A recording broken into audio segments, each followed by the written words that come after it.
नमस्कार प्यारे बच्चों। लक्स क्लासेस बालोतरा के यूट्यूब चैनल में आप सभी का स्वागत है। प्यारे विद्यार्थियों, अपन कक्षा 6 की इतिहास विषय जिसका नाम है हमारे अतीत भाग 1 सामाजिक विज्ञान कक्षा 6 के लिए उसके आज अंतिम अध्याय जो 11वां अध्याय है और उसका नाम है इमारतें चित्र तथा किताबों के बारे में बातचीत करेंगे। इससे पहले के टोटल 10 अध्यायों की बातचीत अपन कर चुके, उसके सारे वीडियो अपने यूट्यूब चैनल की प्लेलिस्ट में दिए हुए हैं। ठीक है, तो अभी लक्स क्लासेस बालोतरा के यूट्यूब चैनल में जाकर के उसको सब्सक्राइब करें और प्लेलिस्ट में जाकर के सारे वीडियो आराम से देखें। तो चलो यस,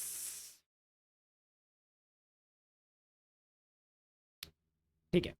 पाठ का नाम है इमारतें चित्र तथा किताबें। मरुतसामी और लोह स्तंभ। मरुतसामी ये उस लड़के का नाम है। बहुत खुश था। पहिएदार कुर्सी में बिठाकर उसका भाई उसे कुतुब मीनार दिखाता हुआ प्रसिद्ध लोह स्तंभ के सामने ले आया। धूल भरे पथरीले रास्ते से रैंप के सहारे यहाँ तक आना काफी मुश्किल था। अपने इस अनुभव को मरुतसामी कभी नहीं भूल पाएगा। चलो देखते हैं। धातु विज्ञान। प्राचीन भारतीय धातु वैज्ञानिकों ने विश्व धातु विज्ञान के क्षेत्र में प्रमुख योगदान दिया। पुरातात्विक खुदाई ने यह दर्शाया कि हड़प्पावासी कुशल शिल्पी थे और उन्हें तांबे के धातु कर्म यानी धातु संशोधन की जानकारी थी। उन्होंने तांबे और टिन को मिलाकर कांसा भी बनाया, जहां हड़प्पावासी कांस्य युग से जुड़े हुए थे। वहीं उन्होंने या फिर उनके जो उत्तराधिकारी लोह युग से संबंधित थे। भारत अत्यंत विकसित किस्म के लोहे का निर्माण करता था। खोटा लोहा, पिटवा लोहा, ढलवा लोहा, तो ये उस जमाने के लोहे के प्रकार है। पहले की जमाना जो था ना, खोटा लोहा, पिटवा लोहा और ढलवा लोहा। और ये लोह स्तंभ जो आपको आपके चित्र में दिख रहा है ये बहुत पुराना है। चलो इसके बारे में देखते हैं। मेहरौली, जो कि आपके दिल्ली में कुतुब मीनार के परिसर में खड़ा ये लोह स्तंभ भारतीय शिल्पकारों की कुशलता का एक अद्भुत उदाहरण है। इसकी ऊंचाई जो है वो 7.2 मीटर तथा वजन 3 टन से भी ज़्यादा है। इसका निर्माण लगभग 1500 साल पहले हुआ और इसके बनने के समय भी जानकारी हमें इस पर खुदे अभिलेख से मिलती है। इसमें चंद्र नाम के एक शासक का जिक्र है जो संभवतः गुप्त वंश का था, जिसके बारे में अपने अध्याय 10 के अंदर पढ़ा था। और आश्चर्य की बात यह है कि इतने वर्षों के बाद में भी इसमें जंक नहीं लगा है। तो ये बात जो है वो सबसे महत्वपूर्ण बात है कि इतने साल हो गए, इसके बाद में भी लोह स्तंभ के अंदर किसी भी प्रकार का कोई जंक नहीं लगा है। ठीक है। ईंटों और पत्थरों की इमारतें। हमारे शिल्पकारों की कुशलता के नमूने स्तूपों जैसी कुछ इमारतों में देखने को मिलते हैं। स्तूप का शाब्दिक अर्थ होता है टीला। ओके, स्तूप का शाब्दिक अर्थ क्या होता है? टीला होता है। हालांकि स्तूप विभिन्न आकार के थे, कभी गोल, कभी लंबे, तो कभी खड़े या कभी छोटे। उन सब में एक समानता है, प्राय सभी स्तूपों के भीतर एक छोटा सा डिब्बा रखा रहता है। इन डिब्बों में बुद्ध या उनके अनुयायियों के शरीर के अवशेष जैसे दांत, हड्डी या राख या उनके द्वारा प्रयुक्त कोई भी चीज़ या कोई कीमती पत्थर अथवा सिक्के रखे हैं।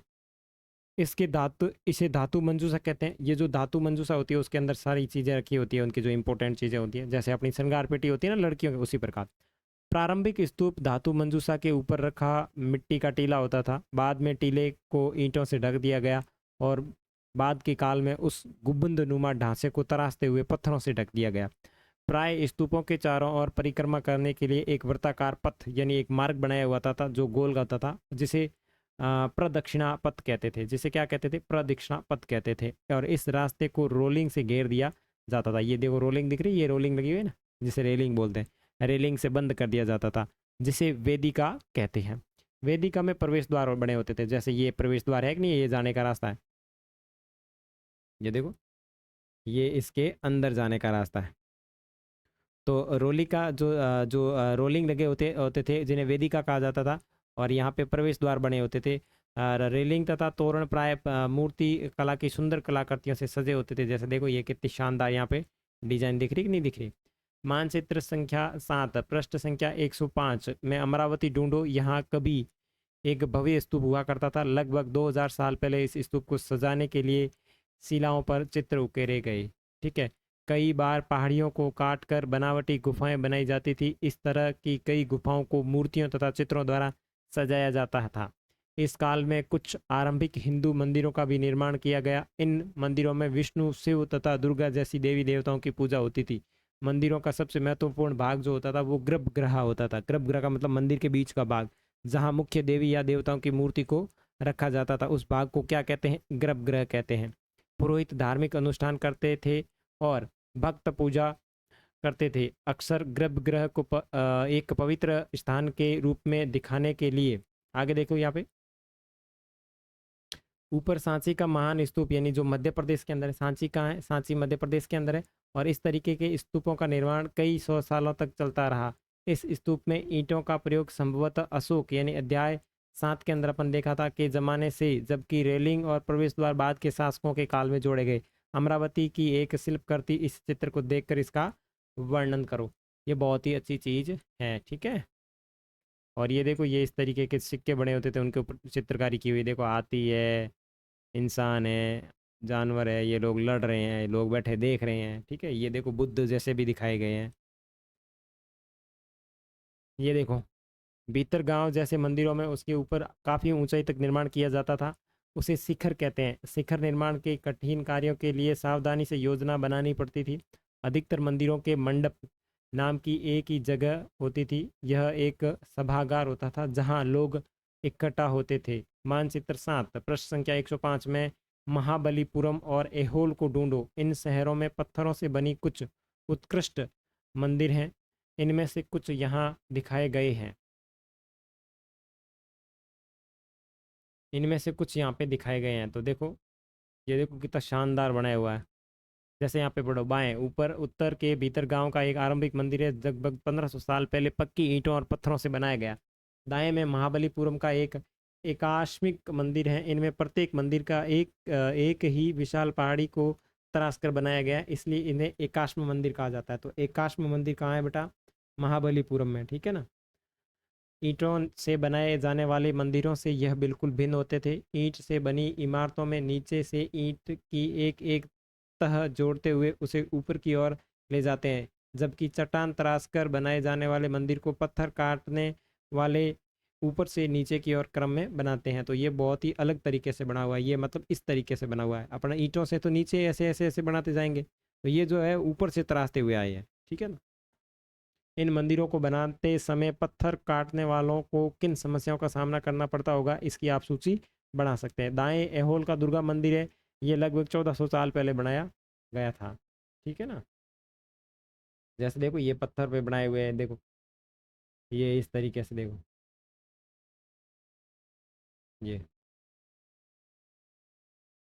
आगे देखो, स्तूप तथा मंदिर किस तरह बनाए जाते थे। स्तूपों तथा मंदिरों को बनाने की प्रक्रिया में कई अवस्थाएं आती थी। इसके लिए काफ़ी धन खर्च होता था। इसके लिए आमतौर पर राजा या रानी ही इन्हें बनवाने का निश्चय करते थे। पहला काम अच्छे किस्म के पत्थर ढूंढकर शिलाओं को खोदकर निकालना होता था। अब देखो मंदिर बनाना है तो राजा या रानी किसी भी उपलक्ष्य में बनाते थे, जैसे किसी का बर्थडे हो गया या किसी का शादी विवाह हो गया, उस क्रम में बनाते थे। जैसे किसी के पुत्र हो गया तो वो इस तरीके के कार्य करते थे। तो सबसे पहला काम क्या होता था? पत्थर निकलवाना। फिर मंदिर या स्तूप के लिए सोच विचार कर तय किए गए स्थान पर शिलालेखों को पहुंचाना होता था। यहाँ पत्थरों को काट छांट कर तराशने के बाद खंभों, दीवारों की चौखटों, फर्शों तथा छतों का आकार दिया जाता था। और इन सब को तैयार हो जाने पर सही जगह पर उन्हें लगाना काफ़ी मुश्किल का काम था। और देखो बाएं उड़ीसा का जैन मठ एक पहाड़ी को खोदकर इस 2 मंजिला इमारत को बनाया गया। कमरों के प्रवेश द्वारों को ध्यान से देखो, इसमें जैन भिक्षु रहते थे और ध्यान करते थे। देखो ये मतलब पूरा पहाड़ी को खोद कर बनाया हुआ है। जैसे वर्तमान समय में कैसे ईंटों से बनाते हैं, तो उस जमाने में ये पहाड़ी है, उस पहाड़ी को खोद कर बनाया हुआ है। और इसमें कौन से लोग रहते थे? इसमें जो रहने वाले लोग थे उनका क्या नाम था? भिक्षु। नीचे राष्ट्रीय संग्रहालय नई दिल्ली से एक मूर्ति का चित्र। क्या तुम यहाँ देख पा रहे हो कि किस प्रकार गुफाओं की खुदाई की हुई होगी? देखो देखो इस चित्र के अंदर देखो कैसे ये लोग बता रहे हैं कि हम लोगों ने इस तरीके से खुदाई करके ये बनाया है। इस तरह के शानदार ढांचों का निर्माण करने वाले शिल्पकार को सारा खर्चा संभवतः राजा रानी ही देते थे। इसके अतिरिक्त इन स्तूपों या मंदिरों में आने वाले भक्त जो उपहार अपने साथ लाते थे, इनसे इमारतों की सजावट की जाती थी। जैसे हाथी दांत का काम करने वाले श्रमिकों की संघ ने सांची के एक अलंकृत प्रवेश द्वार तोरण बनाने का खर्च दिया था, ठीक है ना। तो ये अपने को कहानियाँ मिलती है कि इनके खर्च के लिए कौन कौन पैसे देते हैं। जैसे अपने समाज में आज भी कोई काम होता है लोग दान करते हैं कि नहीं करते, उसी प्रकार इनकी सजावट के लिए पैसे देने वालों में व्यापारी, कृष्ण माला बनाने वाले, इत्र बनाने वाले, लोहार, सुनार सब थे, तथा ऐसे कई स्त्री पुरुष शामिल थे जिनके नाम खंभों, रेलिंगों तथा दीवारों पर खुदे हुए हैं। इसलिए जब तुम इन स्थानों को देखने जाओ तो याद रखना कि कितने सारे लोगों ने इन्हें बनाने और सजाने में अपना योगदान दिया। ठीक है, अब देखो चित्रकला। पहले तो इस फोटो को देखो, आपको फोटो देखने का बड़ा शौक है ना, तो देखो इसको कितना डिजाइन के साथ में बनाया हुआ, शानदार। मानचित्र 7 अजंता को ढूंढो। यह वह जगह है जहाँ के पहाड़ों में सैकड़ों साल के दौरान कई गुफाएं खोदी गई और इनमें से ज्यादातर बौद्ध भिक्षुओं के लिए बनाए गए विहार थे। विहार में समझते हो? बताओ विहार क्या है, अगर आपने पढ़ा है तो आपको जरूर मालूम होगा। इनमें से कुछ को चित्रों द्वारा सजाया गया तथा यहाँ इनके कुछ उदाहरण दिए गए। गुफाओं के अंदर अंधेरा के होने की वजह से अधिकांश चित्र मसालों की रोशनी में बनाए गए थे और इन चित्रों के रंग 1500 साल बाद भी चमकदार हैं और ये रंग पौधे तथा खनिजों से बनाए गए थे और इस महान कृतियों को बनाने वाले कलाकार अज्ञात है। अब इस तरीके के चित्र बनाए हुए जिनके कलर आज दिन तक समाप्ति नहीं हुई या फीके नहीं पड़े। चलो आप इन चित्रों को देखो, तब तक मैं पी लेता हूँ पानी।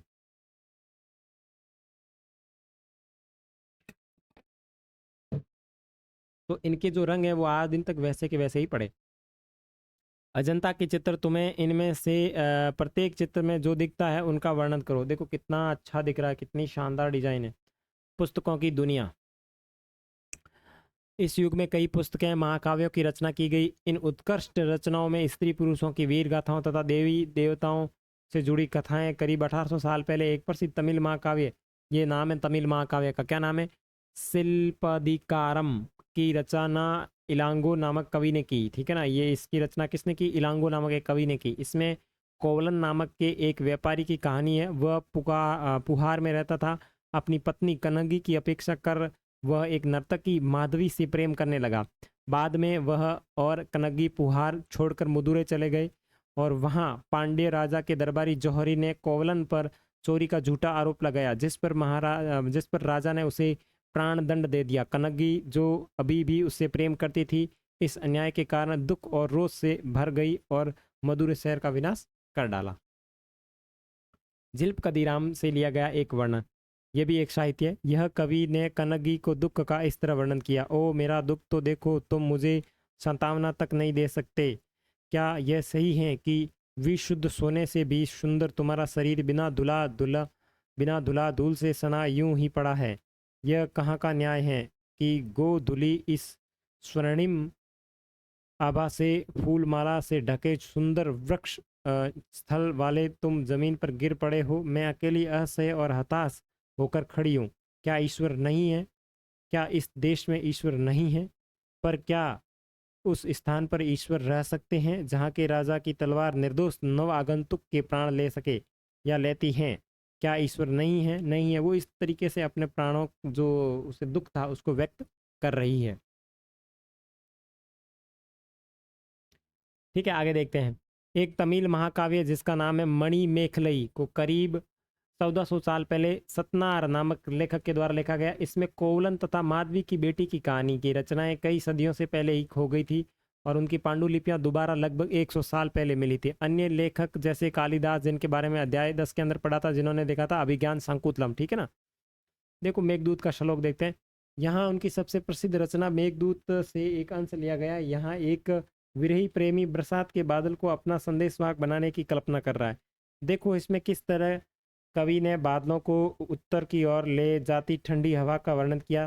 तुम्हारे बौछारों से मुलायम हो उठी मिट्टी की भीनी खुशबू से भरे हाथियों की सांस में बसी जंगली गुलर को पकाने वाली शीतल ब्यार तुम्हारे साथ धीरे धीरे बहेगी। ये कवि अपनी कल्पना कर रहा है। कवि कुछ भी कल्पनाएं कर सकते हैं। देखो, पुरानी कहानियों का संकलन तथा संरक्षण। हिंदू धर्म से जुड़ी कई कहानियां जो बहुत पहले से प्रचलित थी, इसी काल में लिखी गई। इनमें पुराण भी शामिल है। पुराण का शाब्दिक है प्राचीन। पुराण का क्या अर्थ है? पुराण शब्द का मतलब है प्राचीन।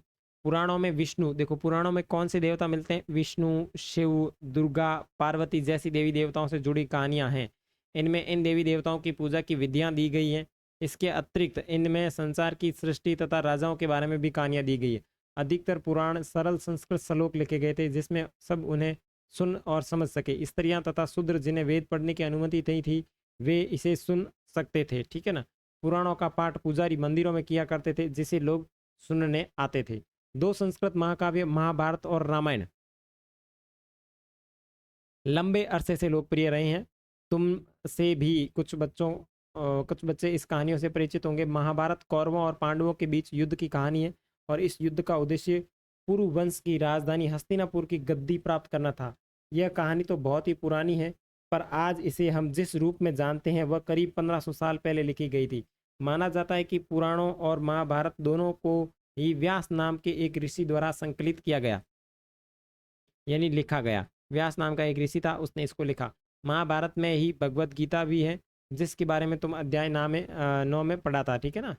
और रामायण की कथा कौशल के राजकुमार राम के बारे में है। उनके पिता ने उन्हें वनवास दे दिया था। वन में उनकी पत्नी सीता का लंका के राजा रावण ने अपहरण कर लिया था। सीता को वापस पाने के लिए राम को लड़ाई लड़नी पड़ी। वे विजयी होकर कौशल की राजधानी अयोध्या लौटे।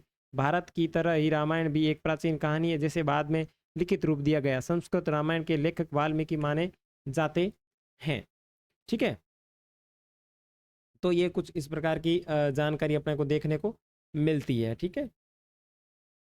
और रामायण और महाभारत में आपने कई बार टीवी में देखा होगा, लॉकडाउन में सुना होगा, ठीक है।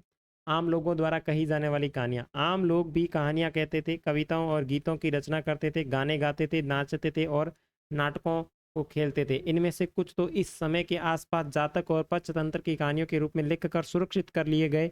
जातक कथाएं तो अक्सर स्तूपों की रैलियों तथा अजंता की चित्रों में दर्शाई जाती थी। इनमें से कुछ एक कहानी अगले पृष्ठ पर दी हुई है। बंदर राजा की कहानी। चलो देखते हैं बंदर राजा की कहानी किस तरीके से है और उसके बाद में अपना अध्याय भी आज कंप्लीट हो जाएगा, ठीक है। इस समय बंदरों का एक महान राजा हुआ। वह हिमालय पर गंगा के किनारे अपने 80,000 अनुयायियों के साथ रहता था और इन सारे बंदरों को एक खास आम के पेड़ के फल बहुत प्रिय थे और ये आम बड़े मीठे होते थे और इतने स्वादिष्ट आम धरातल पर नहीं उगते थे। एक दिन एक पका हुआ आम गंगा नदी में गिर कर बहते बहते वाराणसी पहुंच गया। उस वक्त नदी में वहां का राजा नहा रहा था। उसे वह आम मिला। उसे चख कर वह हैरान रह गया। उसने अपने राजा के जंगलों की देखभाल करने वालों से पूछा कि क्या वे इस आम के पेड़ को ढूंढ सकते हैं या नहीं। वे राजा को हिमालय की पहाड़ी पर ले गए। वहां पहुंचकर राजा तथा उनके दरबारियों ने खूब आम खाए। रात में राजा ने देखा कि बंदर, जब रात का समय था तो वहाँ ये जो पंचतंत्र की कहानियाँ हैं वो उसी तरीके से किसी न किसी प्राचीन साहित्य में लिखी जाती थी, ठीक है ना। जैसे अपन इसमें पढ़ रहे हैं बंदर की कहानी, तो ये क्या होता था कि जैसे पुराने ज़माने में पंचतंत्र की कहानियाँ चलती थी तो उन लोगों के लिए मनोरंजन का कोई साधन नहीं था, ठीक है ना। तो राजा को ये बात बुरी लगी और उसने उन्हें मार डालने का फैसला लिया। बंदरों के राजा ने अपनी प्रजा को बचाने के लिए एक योजना बनाई। उसने आम के पेड़ की टहनी को तोड़कर उन्हें आपस में बांधकर नदी पर एक पुल बनाया और इससे एक छोर को वह तब तक पकड़े रहा जब तक उसकी सारी प्रजा ने नदी को पार न कर लिया, ठीक है ना। और पर इस प्रयास से वह इतना थक गया था कि मरणासन होकर गिर पड़ा। राजा ने सब यह देखा तो उसने बंदर राजा को बचाने की काफ़ी कोशिश की पर वह सफल नहीं हुआ। बंदर राजा की मृत्यु पर शोक हुआ और राजा ने उसे पूरा सम्मान दिया।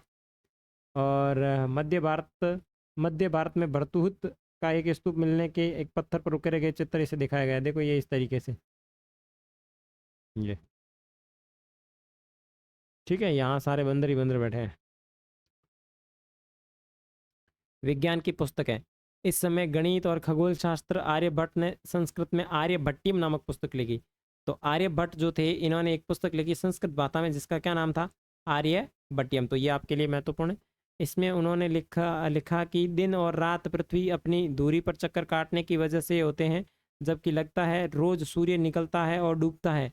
उन्होंने ग्रहण के बारे में भी एक वैज्ञानिक तर्क दिया। उन्होंने वृत्त की परिधि को मापने की विधि ढूंढ निकाली जो लगभग उतनी ही सही है जितनी कि आज प्रयुक्त होने वाली विधि। वराहमिहिर, ब्रह्मपुत्र गुप्त और भास्कराचार्य कुछ अन्य गणितज्ञ और खगोलवेताओं थे जिन्होंने कई खोज की और इसके बारे में पता लगाया। देखो शून्य की खोज कौन की? अंकों का प्रयोग पहले से होता रहा है। अब भारत के गणितज्ञों ने शून्य के लिए एक नए चिन्ह का आविष्कार किया। गिनती की यह पद्धति अरबों द्वारा अपनाई गई, तब यूरोप में फैल गई थी। आज भी पूरी दुनिया में ये प्रयोगिता ये काम ली जाती है, ठीक है ना। आयुर्वेद चिकित्सा विज्ञान की एक विख्यात पद्धति है जो प्राचीन भारत में विकसित हुई। ये भी अपने भारत की है। प्राचीन भारत में आयुर्वेद के दो प्रसिद्ध चिकित्सक थे। एक तो थे चरक, जो प्रथम थे और द्वितीय शताब्दी से ईस्वी तक थे, और उसके बाद में से सुश्रुत, जो चौथी शताब्दी से अपने काम में लगे हुए थे। तो दो ध्यान रखना, एक तो चरक थे और दूसरे सुश्रुत थे। चरक द्वारा रचित चरक संहिता, चरक ने क्या लिखी? चरक संहिता और औषधि शास्त्र के एक उल्लेखनीय पुस्तक है। और अपनी रचना श्रुत संहिता में सुश्रुत ने शल्य चिकित्सा की विधियों का विस्तृत वर्णन किया। तो सुश्रुत संहिता है वो आपके किसने लिखी? सुश्रुत ने लिखी, जिसके अंदर शल्य चिकित्सा यानी सर्जरी के बारे में जानकारी दी हुई है। सर्जरी में समझते हो, सीरा फाड़ा करना वाली, ऑपरेशन वाली। आगे देखो, कागज हमारे रोजमर्रा की जिंदगी का हिस्सा बन गया। जो कि किताबें हम पढ़ रहे हैं वे कागज की बनी हैं, और इस तरह लिखने के लिए भी हम कागज का ही उपयोग करते हैं। कागज का आविष्कार करीब 1900 साल पहले काई लून नामक के व्यक्ति ने किया। किसने किया भाई? काई लून नाम के एक व्यक्ति ने चीन में किया था। उसने पौधों के रेशों, कपड़ों, रस्सियों और पेड़ों की छालों को पीट पीट कर लुगदी बनाकर उसे पानी में भिगो दिया। फिर उस लुगदी को दबाकर उसका पानी निचोड़ा और तब सूखा, तो ये कागज़ बन गया। आज भी हाथ से बनाने के लिए इस विधि को अपनाया जाता है। कागज़ बनाने की तकनीक तो सदियों तक गुप्त रखा गया। करीब 1400 साल पहले कोरिया तक पहुंची थी, ठीक है ना। और इसके तुरंत बाद ही ये जापान तक फैल गई, और 1800 ईस्वी में ये बगदाद में पहुंची। फिर बगदाद से ये पूरे यूरोप, अफ्रीका और एशिया के बाद अन्य भागों में फैल गई थी। तो ये अपना पार्ट कंप्लीट होता है। अब अपन देख लेते हैं अभ्यास प्रश्न। देखो, स्तूप क्या होता है? स्तूप का मतलब होता है टीला। शिखर क्या होता है? गर्भगृह। गर्भगृह तो होता है जहाँ मंदिरों की जो मूर्ति रखने की जगह होती थी। प्रदक्षिणा पथ यानी जहाँ से लोग मंदिरों में लोग इकट्ठा, स्तूप के चारों ओर, ये है स्तूप के चारों ओर घूमने वाले लोग, ठीक है, वो था। और शिखर गर्भगृह की लंबाई का निर्माण। और मंडप, मंदिर में जहाँ लोग इकट्ठा होते थे वो होता था मंडप। गणितज्ञ कौन थे अपने? गणितज्ञ थे आर्यभट्ट। आर्यभट्ट। तो इसमें हो जाएगा आपका आर्यभट्ट।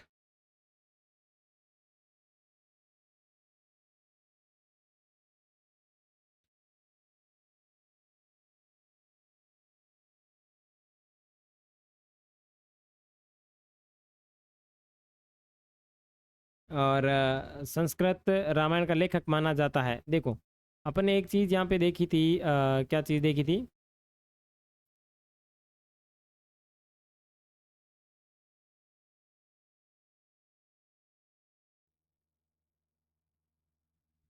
वाल्मीकि। रामायण के लेखक वाल्मीकि माने जाते हैं। तो इसका अर्थ क्या हो गया? वाल्मीकि।